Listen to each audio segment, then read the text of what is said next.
live fra Heidal.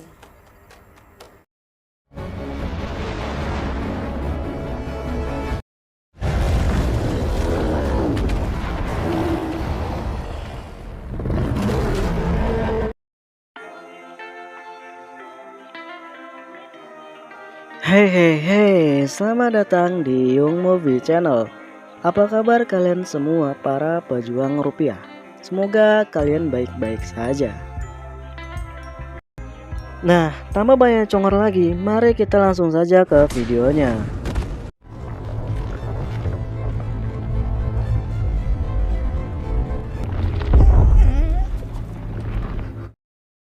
Film diawali dengan memperlihatkan seorang ayah dan putrinya yang sedang berada di atas gunung.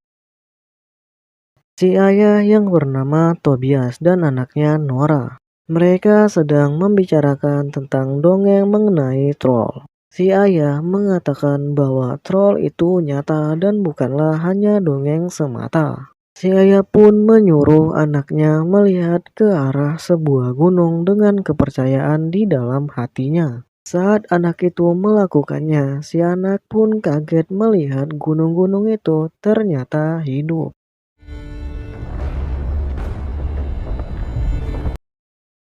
Scene pun berpindah ke 20 tahun kemudian. Saat itu, pemerintah dari negara Norwegia ingin membangun jalur kereta cepat di suatu pegunungan. Para pekerja meledakkan gunung untuk menciptakan terowongan sebagai jalur kereta.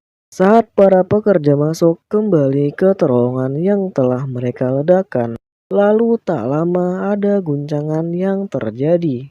Para pekerja pun berlarian, mereka terkubur oleh reruntuhan terowongan itu.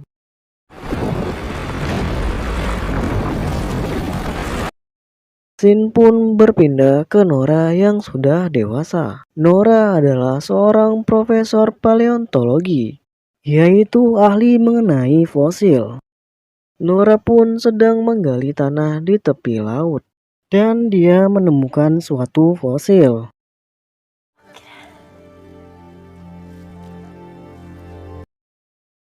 Singkat cerita, mendengar kejadian mengenai terowongan, pemerintah yang diwakili seorang menteri, sebut saja namanya Mona. Mona pun bergerak dan mengadakan rapat untuk mencari tahu sebab dari kejadian guncangan di terowongan itu. Mona menyuruh penasehatnya untuk mencari seseorang yang ahli, yang bisa menyelesaikan masalah yang terjadi. Penasehatnya itu bernama John. John pun memilih Nora untuk ikut dalam menyelesaikan masalah tersebut. Nora pun ikut rapat bersama Mona sebagai perwakilan negara, seorang jenderal, dan para ahli lainnya. Saat mereka melihat sebuah foto, ada cekungan yang besar di dekat terjadinya guncangan itu. Para ahli di situ pun mengatakan kalau itu disebabkan oleh tanah yang amblas dan masih banyak lagi spekulasi dari mereka. Nora pun tidak setuju. Nora mengatakan kalau itu adalah sebuah telapak kaki. Sontak mereka yang mendengar perkataan Nora tertawa dan tidak mempercayai Nora. Lalu kemudian seseorang yang bernama Sigi datang. Sigi ahli dalam meretas teknologi. Dia menemukan video amatir mengenai kejadian di terowongan itu. Saat videonya diputar, terlihat sosok raksasa yang tingginya kurang lebih 25-40 meter. Mereka yang menertawakan Nora pun terlihat kaget.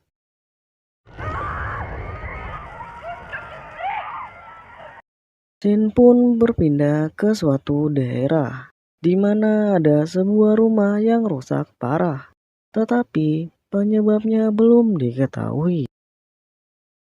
Nora yang sampai di tempat itu pun disambut oleh seorang kapten yang bernama Chris.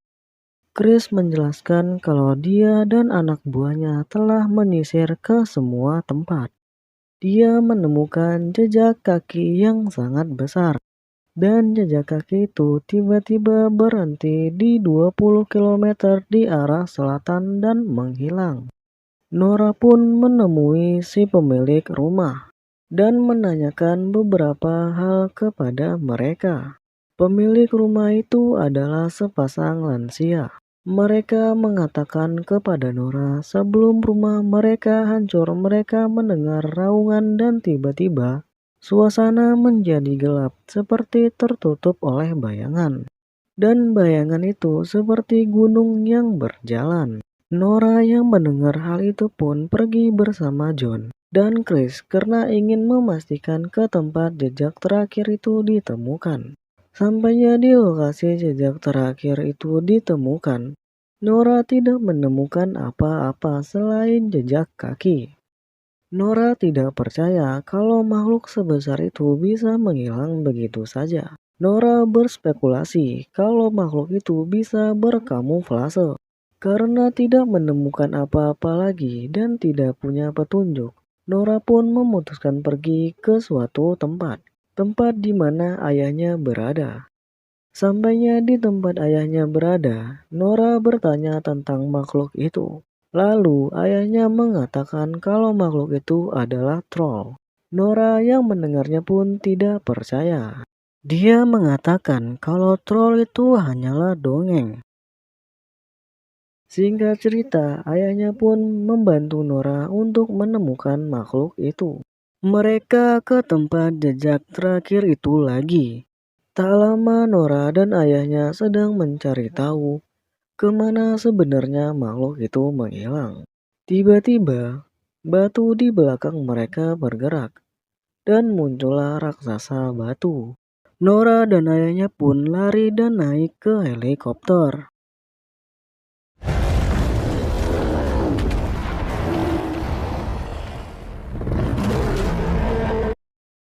Sigi pun memperlihatkan rekaman dari tempat Nora berada kepada orang-orang yang ada di rapat sebelumnya, termasuk kepada Mona. Mereka pun terlihat kaget dan bertanya-tanya makhluk apa itu sebenarnya.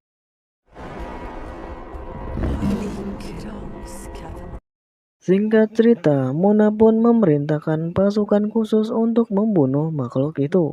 Pasukan itu dipimpin oleh Chris.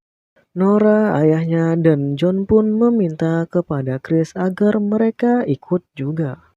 Chris pun membolehkan mereka ikut.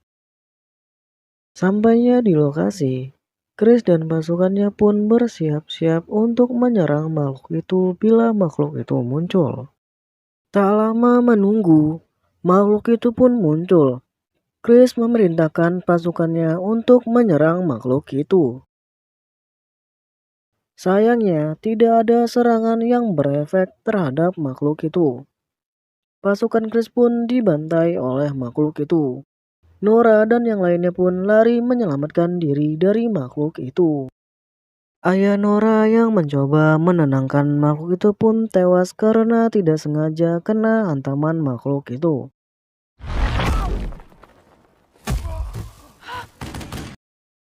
Sebelum ayahnya meninggal, ayahnya pun memberi semacam pesan kepada Nora. Kemudian makhluk itu pun pergi meninggalkan mereka.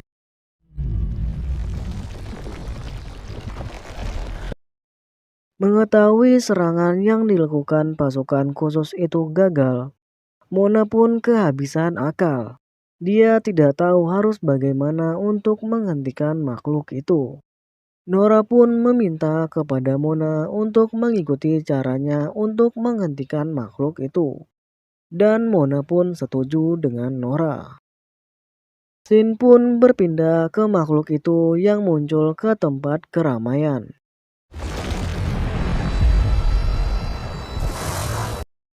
Nora bersama Chris dan pasukannya membawa beberapa lonceng besar di helikopter. Karena Nora tahu kalau troll tidak menyukai suara lonceng. Saat Nora dan yang lainnya mengepung dan mendekati makhluk itu, pada awalnya cara itu berhasil. Makhluk itu pun terlihat tidak menyukainya dan berhenti bergerak. Tetapi makhluk itu pun marah dan menghancurkan beberapa helikopter di dekatnya.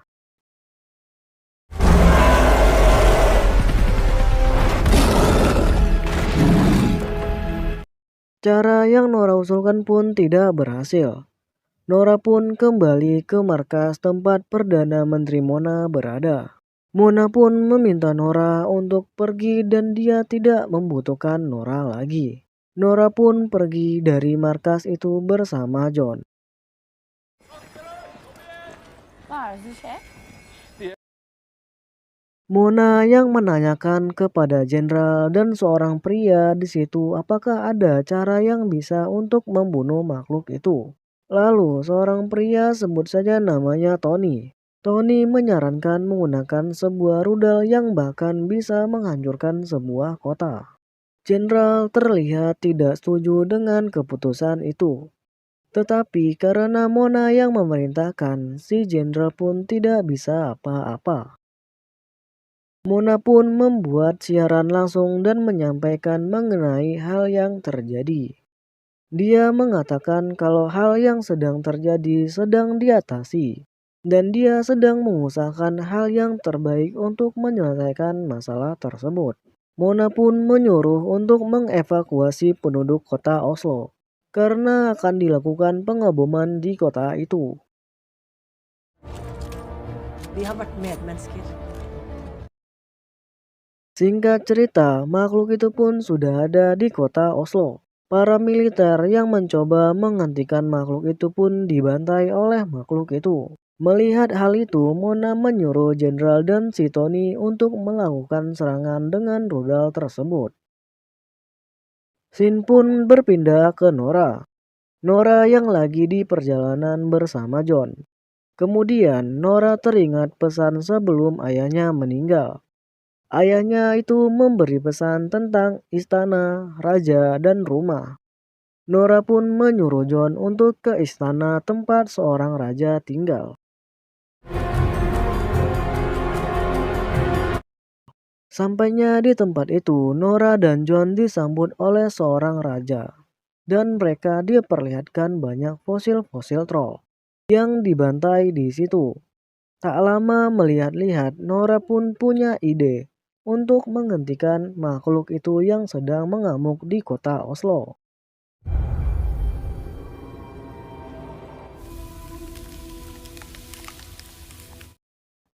Nora pun menelpon Chris. Dia mengatakan butuh bantuan si Chris. Nora meminta Chris untuk menyiapkan banyak lampu. Chris pun bersedia membantu Nora. Setelah itu, John mendapat telepon dari Siggy. Siggy mengatakan kalau kota Oslo akan diledakkan. Tetapi John meminta Siggy untuk meretas sistem itu agar terjadi gagal fungsi saat ingin meluncurkan rudalnya. Siggy yang ahli meretas sistem pun mau membantu John. Singkat cerita, saat rudalnya mau diluncurkan, terjadi malfungsi karena sistemnya diretas oleh Siggy. Hal itu memberi waktu kepada Nora untuk melanjutkan rencananya. Chris yang sudah bersiap dengan memasang banyak lampu pun menunggu Nora untuk memancing makhluk itu ke arahnya.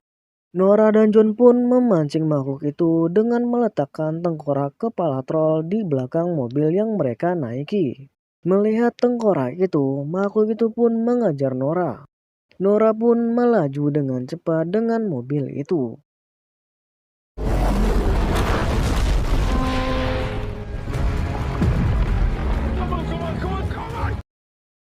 Nora yang sudah di dekat tempat Chris pun menyuruh John melompat dari mobil. John pun melompat. Lalu tak lama Nora pun melompat dari mobil yang dia naiki. Makhluk itu pun mau memijak Nora, tapi beruntung dia terpancing oleh suara klakson mobil. Nora pun selamat dan lari bersama John.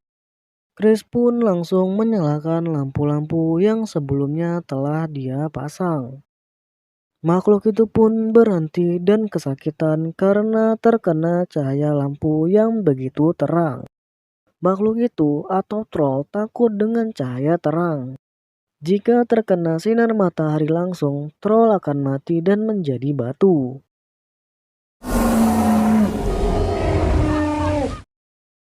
Scene berpindah ke Siggy. Dia telah ketahuan meretas sistem.